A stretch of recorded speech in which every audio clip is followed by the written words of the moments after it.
232 BC. Lakh lakh মানুষকে হত্যা করে কলিঙ্গ বিজয়ী সম্রাট অশোক এক দুর্ভাবনার কাছে পরাজিত হয়েছিলেন। আর সেটা ছিল অনুশোচনা। উনি যা অর্জন করেছিলেন তা জয় না পরাজয় সে ব্যাপারে নিজেও অবগত ছিলেন না।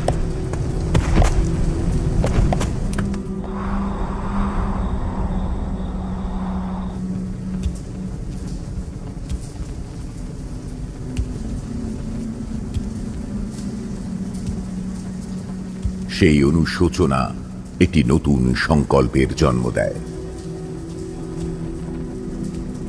রহস্য দ্বারা অর্জন করা নিজের দৈবিক ক্ষমতার জন্য সবকিছু ধ্বংস হয়ে যাচ্ছে, এই রকম বিধ্বংসী শক্তি নিজের মধ্যে থাকা উচিত নয়।